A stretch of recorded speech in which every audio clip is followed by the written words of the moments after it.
Ang sumunod na pangyayari sa kuta ng Army rin-report na nga ng sundalo ang tungkol kay Choldo, sinabi nito na nagawa ni Choldo na matalo ang boss na ogre sa trial mission, at nagawa niya ding matalo ang grupa ng mga gangster pati na din ang buong kuta ng mga orc. Tanong ni John Miran bakit daw hindi agad nila nalaman ang talento na yun ni Choldo. Sagot ng sundalo dahil daw sa edad ni Choldo dahil siya ay wala pa sa enlisted para makapasok sa army. At nang nakita nga ni John Miran ang record ni Choldo siya ay nagulat, dahil si Choldo ay isa palang high schooler, at sabi nga ni John Miran sa sundalo wag daw siya mag-alala, at padalhan na daw nila si Choldo ng early enlistment para makapasok daw siya agad sa army. Sagot naman ng sundalo mahihirapan daw sila dahil ayaw ni Choldo na magtrabaho para sa iba, at sabi nga ni Colonel John Miran na kailangan nila ang katulad ni Choldo sa army, at biglang nagsalita sa labas si Warrant Officer O. Sabi ni John Miran sakto daw ang pagpunta niya at pinapasok na nga ni John Miran si Officer O. Tanong ng sundalo bakit niya daw bibigyan ng mission si Officer O? Tugon ng Colonel sa kanya kumakaharap daw sila sa malawakang apocalypse. Dahil kung tatanji daw si Choldo na sumali sa army kailangan na daw nila itong gamitin ng puwersa para sumali ito. At sa pagpasok ni Warrant Officer O Jun tanong nito sa Colonel mayroon daw bang nakakawili ang nangyari? Sa sumunod na pangyayari makikita nga na bumukas na ang portal sa Nova pabalik sa Earth, makikita nga ang mga grupo ng tao na nakabalik na sa Earth, at lumabas dito ang leader ng gangster na nakabandage sa natamo nitong sugat sa paglaban niya kay Choldo. Nang nakita ito ng madlang people sabi nila na tama lang daw yun na nangyari sa kanya. Makikita nga din na nakabalik na si Choldo at Jintae sa Earth, sabi nga ni Jintae kay Choldo ang ginawa niya daw sa leader ng mga gangster ay nagbabunga na. At sabi ni Choldo okay daw at nakabalik na sila sa Earth, at sabi niya kat Jintae na umuwi na daw sila para mapuntahan ang lolo niya, at makikita nga na may palapit sa kanila tanong nito kung siya daw ba ay si Choldo, at nagtaka sila Choldo sa nagsalita na yun at sila ay napalingon, ang nagtanong pala na yun ay si Lieutenant Choi Sung-a, at sabi nito kay Choldo andoon daw siya para sa mungkahi ng army para sa kanya, tanong ni Choldo sa kanya ano daw mungkahi na yun. At habang nagkukuwenti si Senga sa narinig niya sa nagawa ni Choldo, bigla naman itong tinalikudan ni Choldo at inaya niya na si Jintae para umuwi, at bigla naman itong pinahinto ni Senga at sa isip niya nagawa daw siyang baliwalain ni Choldo, kaya sigaw niya kay Choldo na minumungkahi daw ng army na magbigay ng komisyon sa kanya, at agad-agad naman itong sinagot ni Choldo na wala daw siyang interest sa komisyon na yun, at nanggigil na nga lang si Sungha sa galit.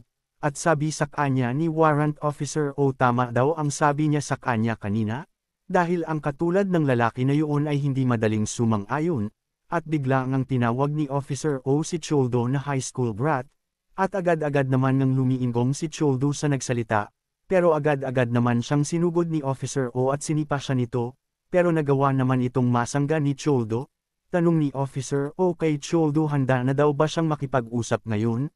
Dahil sa atake na yun ay napa-atres si Choldo, at agad-agad siya muling sinugod ni Officer O ng sipa kaya tinamaan siya sa may sikmura, at nang nakita yun ni Jintae ay napahiyaw na lang ito, sa isip ni Choldo nang nasipa siya sa sikmura ni Officer O ang sipa daw na yun ay sobrang lakas at bilis, at nising sabi ni Officer O kay Choldo kahit anong gawin niya siya daw ay isang maliit na isada lang sa New Seoul, dahil sa sobrang lakas ng sipa na kuha ni Choldo ay napahawak na lang siya sa kanyang sikmura. Muling sabi ni Officer O tanggapan niya na sumali sa army at tutulungan niya siyang lumakas, at sa isip ni Choldo tama daw siya lahat ng malalakas ay nasa mundo na ng Nova, at ang kalaban na ganong kalakas ay panigurado na siya ay matatalo kung hindi siya lumakas nang nagpunta sila sa Nova.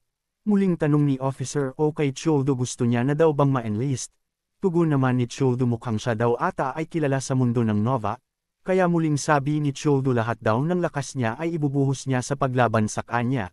At kung siya daw ay mananalo ay hindi siya magpapa-enlist bilang sundalo, at buong lakas nang sumugod at umatake si Choldo, at nising sagot ni Officer O wala daw problema, nagpaulan na nga ng maraming suntok si Choldo kay Officer O pero nagagawa naman itong masangga, pero habang tumatagal ang pagsuntok ni Choldo ay paakit ito ng paakit ng tumamang muli ang suntok ni Choldo kay Officer O, ay naramdaman ni Officer O na lumalakas lalo ang suntok ni Choldo kaya siya ay napa-atres. Sa isip ni Officer O hindi siya makapaniwala na unang beses palang nakapunta ni Holdo sa Nova ay napakalakas na nito, at hindi man lang daw siya makapag-counter-attack kay Choldo, pero kahit na ganun ay nakataya pa rin daw ang dignidad niya bilang isang ranker, At muli nang sumugod si Officer O pero agad-agad naman siyang nasinuntok ni Choldo, pero nagawa niya naman itong maiwasan pero sa pag-iwas niya na yun ay agad-agad naman nagpakawala ng atake si Choldo gamit ang kanyang tuhod, at hindi na nga niya ito naiwasan kaya tinamaan siya sa may mukha, dahil doon siya ay tumilapon ng sobrang lakas at damyugo ang kaniilong sa atake na tamaw niya, at naghiyawan sila Jintae nang nakita nila na natalo si Officer O ni Choldo, at ang laban daw na yun ay parang sa mga superhuman. At sabi ni Choldo kay Officer O ang laban daw nila na yun ay sobrang nakakaaliw, kaya magkita na lang daw silang muli sa mundo ng Nova, at napahikbi na nga lang si Officer O sabi niya bakit daw kaya sobrang lakas ni Choldo, at tanong sa kanya ni Lieutenant Choi kung siya daw ba ay umiiyak. Sabi ni Officer O nakakahiya daw ang nangyari na yun sa kanya kaya tumayo na siya agad, sa isip niya hindi daw niya kakalimutan ang pangalan ni Choldo. Sa sumunod na pangyayari sa may bahay nila Choldo pinaliwanag niya sa kanyang lolo na ang Earth ay malapit ng maguno. Kaya tanong ng lolo niya sa kanya kung totoo daw ba ang sinabi niya na yun. Tugon naman ni Choldo na wag daw siyang mag-alala dahil andoon lang daw siya, at makikita nga sa may likudan ni Choldo ang malaking axe ng Orc Leader. Kaya sabi ng lolo niya sa kanya na kahit mahirap daw paniwalaan ang sinabi niya na yun, ay maniniwala siya dahil sa malaking palakol na nasa likdo niya. At sabi nga ni Choldo sa kanyang lolo na sumama daw siya papunta sa mundo ng Nova, pero tinanggihan ito ng lolo niya sabi nito sa kanya na habang buhay siya magtatanim hanggang siya ay mamatay. Sabi ni Choldo kung magtatanim lang naman siya bakit hindi na lang sa mundo ng Nova. Sagot naman ng kanyang lolo tingin niya daw ilang araw pa kaya siya mabubuhay, at kung siya daw ay pupunta sa Nova ilang araw daw kaya siya makakapag-adjust sa bagong lugar na yun. At naisip ni Choldo tama daw ang lolo niya ang mundo daw ng Nova ay mapanganib para sa baguhan lalo na ang beginner trial.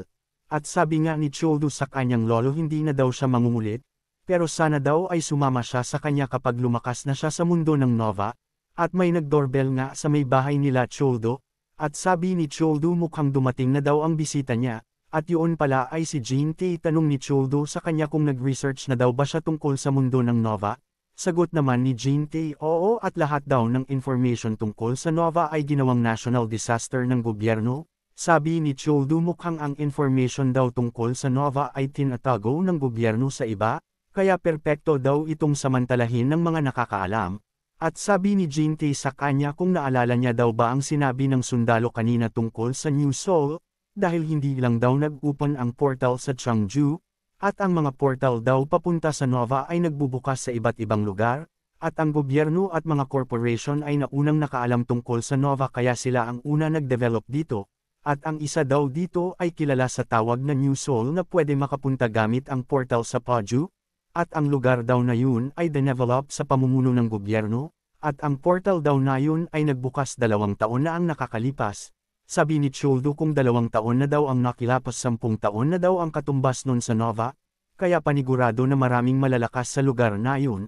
Sabi naman ni Jintae tama daw siya at may impormasyon din daw tungkol sa New Seoul na mas mabilis doon magpalakas, pero kahit na ganun kumpara daw sa Cheonju ay wala ng first activation rewards, at tanong ni Jintae kay Choldo ano daw sa tingin niya. Sagot naman ni Choldo maganda daw ang bagong kontinente na yun pero ang pananatili doon ay magiging sagabal sa paglakas niya, pero kung ang lugar din daw na yun ay advanced na sa pagdevelop, panigurado daw na makakuha sila ng maganda at kalidad na sandata at mga kagamitan. At nagulat na lang si Jintae sa sinabi ni Choldo na yun, at muli nang sabi ni Choldo mas maganda daw kung pumunta na sila ngayon doon. Sagot naman ni Jintae paano daw sila makakapunta doon wala daw silang sasakyan na pwedeng gamitin. At napangisi na lang si Choldo at sabi niya kay Jintae na mayroon daw ibang paraan. Sa sumunod na pangyayari sabi ni Jungkook kila Choldo na maganda daw ang pagpili nila sa New Seoul. Tanong naman ni Choldo kung ganun daw gusto ba nila sumama sa kanila. Sagot naman ni Jungkook gusto daw nila kaso mayroon pa silang kailangan tapusin tungkol sa Yonggugang. Sabi muli ni Choldo kung ganun daw ay tapusin na nila ang problema nila na yun at magkita na lang sila sa susunod. At tanong ng babae kay Choldo na ayos lang daw ba sa kanila pumunta doon? Dahil ang lugar na yun ay pinamumunuan ng mga sundalo, at mukhang mataas din daw na ranggo ang tinalo niya na sundalo nung nakaraan, at sindek na sabi ni Choldo lahat daw na nagbabanta sa kanya ay madali naman daw itong tapusin.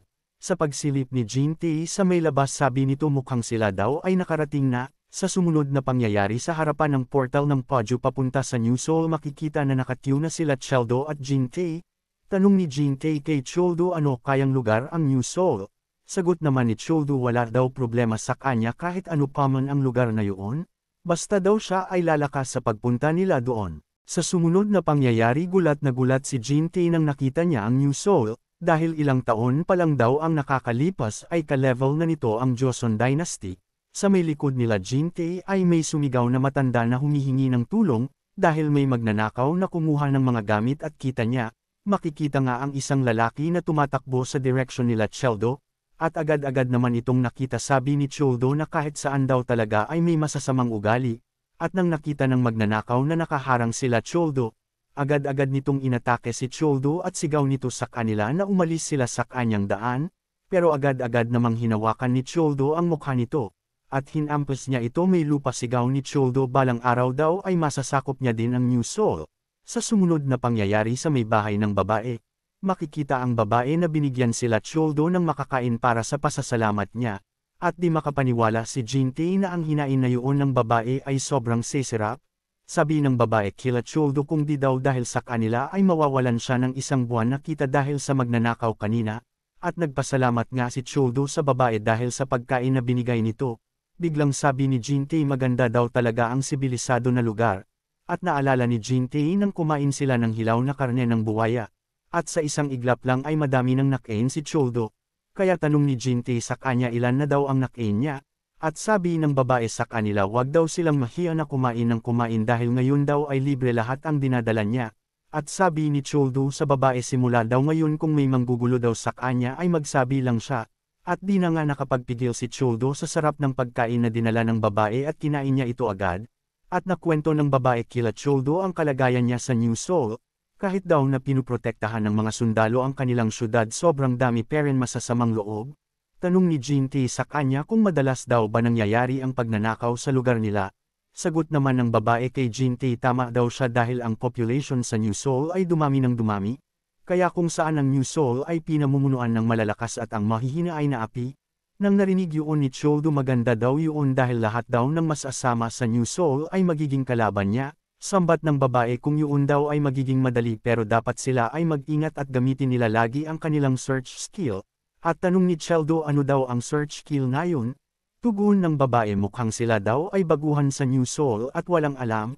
Ang search skill daw ay mahalaga para makuha yun ay kailangan nila mag-hunt ng horned owls. Sa search skill na yun ay makikita nila kung ano ang ability ng ibang mga tao. At nang narinig yun ni Jintae siya ay tuwang-tuwa dahil makikita na daw nila kung gaano sila lumakas, at sabi din ni Choldo sila daw ay aalis na para mag-hunt. Tanong ng babae sa kanila kung aalis na sila nang ganun lang ang mga gamit nila, at kung gusto daw nila mag-hunt ay mas maganda kung sila ay magsuot ng mga kagamitan. Sa sumunod na pangyayari makikita nga na nakasuot na ng armor sila Jintae at Choldo. Sabi ni Jintae ang kalidad daw ng armor na nabili nila ay maganda at matibay. At sabi nga ni Jintae kay Choldo sandata na lang daw ang kulang nila. Kaya pumunta nga sila sa blacksmith na rinikomenda ng babae. At nang nakapunta sila Jintae sa workshop ng blacksmith tanong niya anong klaseng tao daw kaya ang mayari ng lugar na yun. Sa may likudan nila Choldo may isang lalaki ang umiinom. Tanong nito kila Choldo ano daw ang pinunta nila sa tindahan niya. Sagot naman ni Choldo pumunta daw sila doon para bumili ng mga sandata. Sabi ng lalaki sa kanila na wala daw siyang tinda kaya umalis na sila. Tanong naman ni Jintae paano daw kung magpagawa sila sa kanya ng sandata, nabalitaan daw nila na kaya niya daw gumawa ng kahit anong sandata, at napangisi na nga lang ang blacksmith kay Jintae sabi nito sa kanya ang kanya daw tindahan ay matagal nang nagsarado, kaya tinanong siya ni Choldo bakit daw. Tugon naman ng blacksmith dahil ngayon daw ay sobrang hirap humanap ng bakal kisa sa ginto. Dahil ang bundok ng pinagmiminahan sa Obogsan ay nasakop na ng mga bandido, at tanong ni Choldo sa kanya sila din daw ba ay mga magnanakaw? Sagot ng blacksmith tama daw siya pero iba daw ito sa mga gangster, at sa New Seoul daw ay may tatlong malalakas na puwersa at tinatawag itong Three Grandson, at ang isa dito ay si Jang Ho-chol ang leader ng mga bandido sa bundok ng Obang, at ang mga individual daw na ito ay nakakatakot dahil hindi lang daw sila nagnanakaw. Dahil nagagawa din daw nilang pumaslang ng mga tao, at siya din daw ay madaming mga kasamahan kaya pati ang militar ay nahihirapan sa mga ito, at kung magkaroon daw ng digmaan ang mga bandido at army ay magkakaroon ng malaking pinsala sa New Seoul, at sabi naman ni Choldo mukhang ang bandido daw na yun ay napukaw ang interest niya, Kaya tanong niya sa blacksmith kung mapaksa niya daw ba ang leader ng mga bandido ay gagawan niya ba sila ng sandata. Nang nilabas ni Choldo ang orc axe ay nabigla ang blacksmith kaya tanong niya kay Choldo saan niya iyon nakuha. At sabing muli ni Choldo sa blacksmith sagutan niya daw ang tanong niya. At agad-agad naman ng sagot ng blacksmith oo siya daw ay magpapatuloy gumawa ng sandata. At gagawin niya daw kung ano ang gusto nila.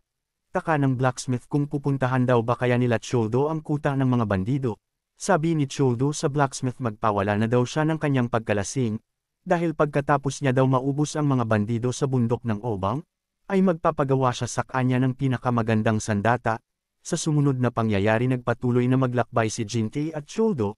Tanong ni Jintay kay Choldo may malaking palakol na siya bakit niya daw kailangan ng iba pang mga sandata. Sagot ni Choldo dahil kung iba-iba daw ang sandata niya ay mas maganda.